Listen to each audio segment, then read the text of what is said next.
and welcome back to Rumor Has It Official. Let's get straight into talking about Married at First Sight. This is season 12, episode 9, and the title of this episode is 3 Little Words. We're going to start off with Haley and Jacob. So Haley meets up with her friends to discuss the housewarming party that was in episode 8. And Haley says that her and Jacob are doing pretty good in this, and they're starting to understand each other better. Adding that the night prior, Jacob wanted to know if she was physically attracted to him, to which she responded and basically kind of clammed up, I would say, I don't know. I just don't know right now. That was her response. Jacob tells her that if the physical attraction is not there, then he doesn't really know how their marriage would even have a shot. Haley says not being in a relationship for so long, she knew transitioning into being a wife or this process wouldn't be easy, but she didn't expect it to be so difficult. Her friend poses the question, do you think you can grow to love and be in this marriage with Jacob without the physical attraction? Do you think that that's possible? And Haley has no response.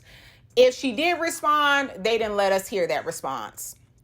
Let's move right along to Ryan and Clara. And if you would like to comment on Jacob and Haley's situation, you can go ahead and do so. So yeah, let's move on to Ryan and Clara. So Clara says that her and Ryan are getting along very well. She's hoping that they will understand each other better though. She likes crafting, so that's exactly what they do in this scene. Ryan says things that are important to Clara are important to him, even if it's not something that he's interested in. I thought it was really hilarious how Ryan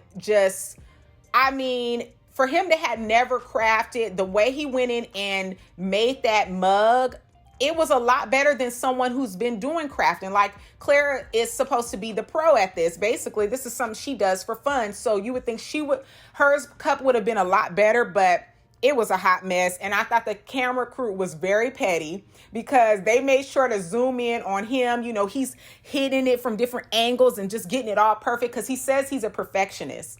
And you could definitely tell by the way he was really getting into it.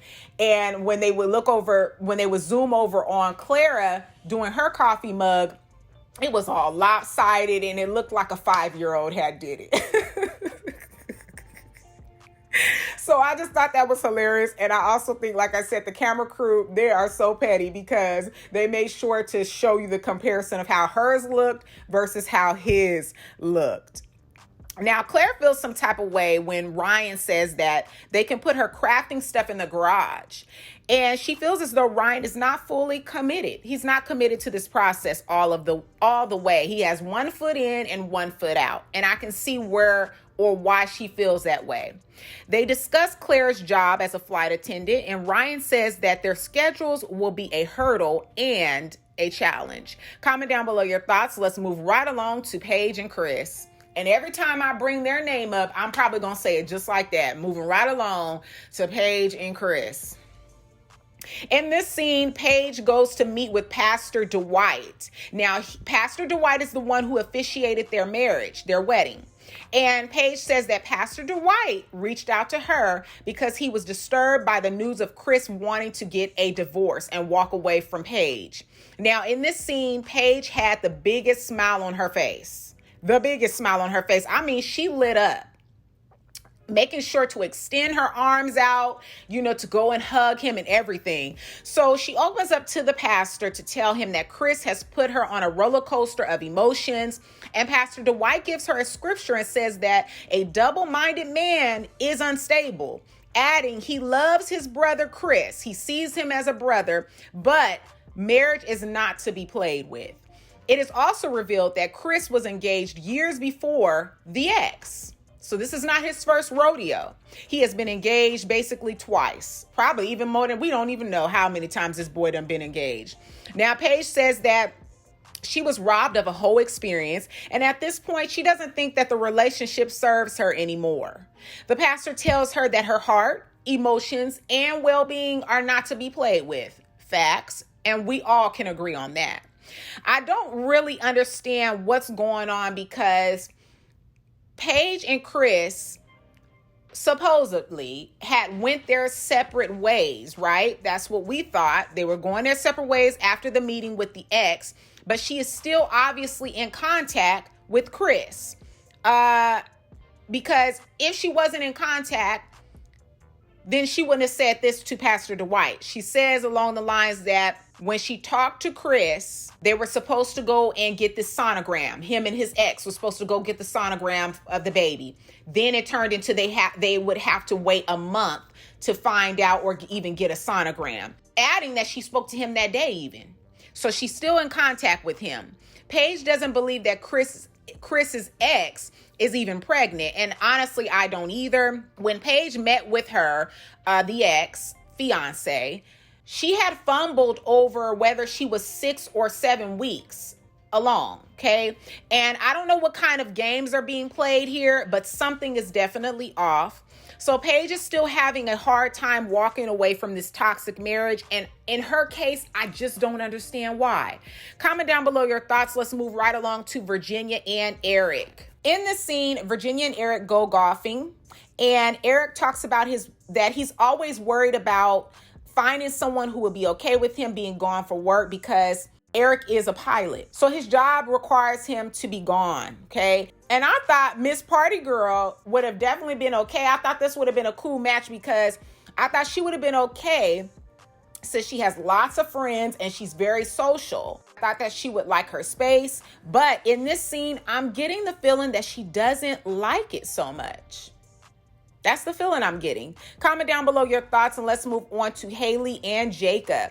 So Haley decides to buy Jacob some new clothes and feels as though this gesture will show that she's opening up and that she's willing to try. Also, she's hoping that seeing him in some new clothes that are not so much the 80s vibe will create some chemistry and also some type of attraction to him. Now, Jacob does this try-on haul for Haley with the clothes that she purchased for him.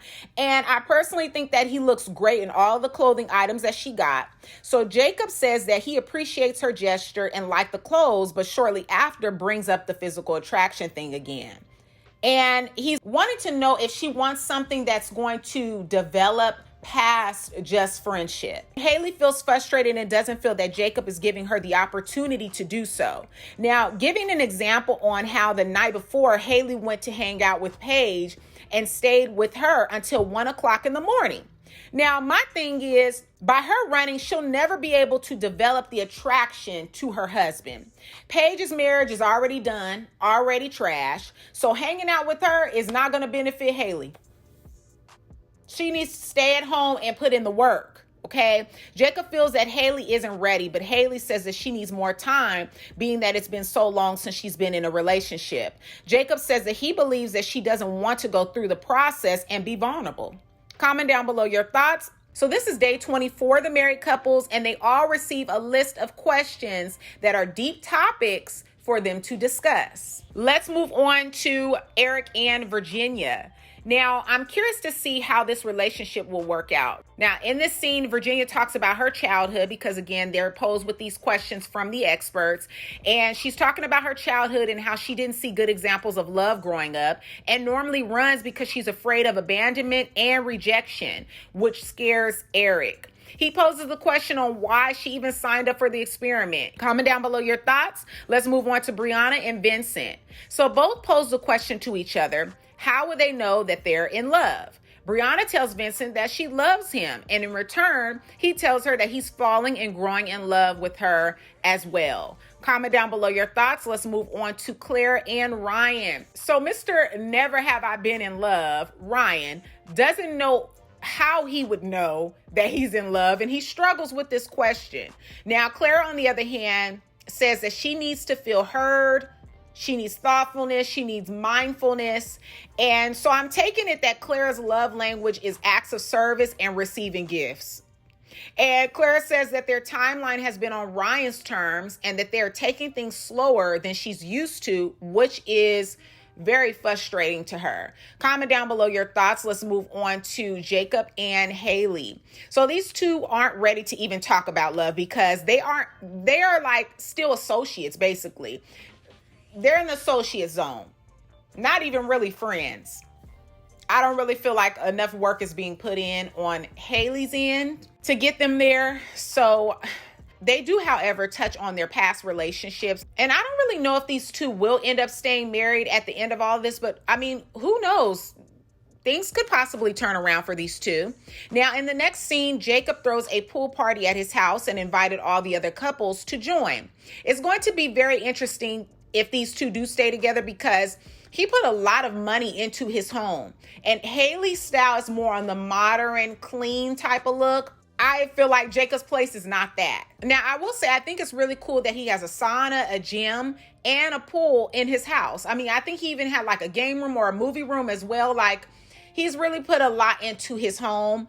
So I can only imagine, like, during this pandemic, he had it all. He wasn't probably even tripping about, not being able to go out as much, because he has everything there at his house. Now, it shocked me when Paige showed up to this pool party. She even seemed in better spirits. She opens up to tell the girls about her meeting with Chris and his ex-fiance. Paige is grinning and making light of the situation. And I feel like, to me, it's like, girl, just give it up already, okay? Just give it up, because now I'm really over it. Brianna's face was all of us in this scene. As Paige was talking, she was over it. Just like all of us. Now, I'm tired of hearing Paige put God in this. I'm tired of her using God. I really am. God did not tell her to apply for this experiment, and definitely wouldn't want her to continue to foolishly choose someone who is emotionally abusive and unstable. Paige is still trying and being a willing participant of this mess, and it's really frustrating to watch. It really gets up under my skin. Comment down below your thoughts. Let's move on to Claire and Ryan. So in this scene, Ryan surprises her with her favorite donuts. Definitely after watching this scene, it made me want some donuts. Them donuts look so good. So safe to say that Claire is enjoying the donuts more than Ryan, because he is more on the health kick, okay? But he's trying to do something nice to show her that he listens to things that she likes. So Ryan wants to know what motivates Claire in life, and she gives a surface and vague response. When Ryan says, that he knows what motivates him in life, and he begins to share those things, you can tell that she checks out. It's written all over her face. And she is a bit maybe uncomfortable, because maybe it might be embarrassing to her that she hasn't put much thought into that question. Now, Clara checks out while he's talking and just starts eating more and more donuts. I did think that it was really rude of her when she said that she felt like it was a motivational seminar, going on to say free donuts if you listen to the self-help talk. That was really rude. And, because I feel like he was just trying to have a, deep and nice conversation with his wife, and connect with her on a deeper level. So I just think like that was very rude. Comment down below your thoughts though. And let's move right along to Chris and Paige. Paige and Chris. So Paige says once again that God has led her to meet with Chris in this scene. Here we go again with her blaming everything on God. She says that she's intrigued on what he has to say, because the last time she saw him, they were done. Here comes Chris, all smiles. The most I've seen him smile since season 12 premiered. Looking like a doggone porcupine at the head. Here he come, smiling. The purpose of this meeting, I feel, when looking at this, was for him to basically let her know that he knew that she met with Pastor Dwight. Because he says to her when she sits down, you had a long time to think, speak to people, talk to people. Chris tells the camera crew that Pastor Dwight should have told him before meeting with Paige. Adding he's not mad at Paige, but feels that Pastor Dwight should have come to him as a man because he was a part of his party, not hers. He says because he did that, he doesn't have anything else to say to him ever again. Very immature, okay? So basically, Chris just came there to basically bust her out. That's what he thought he was doing, bust her out on that, and basically just fake smile in her face. This makes Paige irritated. So she's like, why am I here? And he says that he doesn't have any new revelations. She tells him that he's wasting her time and pissing her off, and gets up to leave. She then talks to the producer, and they advise her to tell him not to call her anymore because she's done. Paige doesn't do that though, of course. She doesn't do that. She returns and tells him that she wouldn't have shown up if this was going to be the outcome. And he literally starts smiling in her face because guess what? He gets off on it. He gets off on this. He's mentally unstable and likes seeing her confused and emotional. And he tells her that he's smiling because that's how he shows his emotions.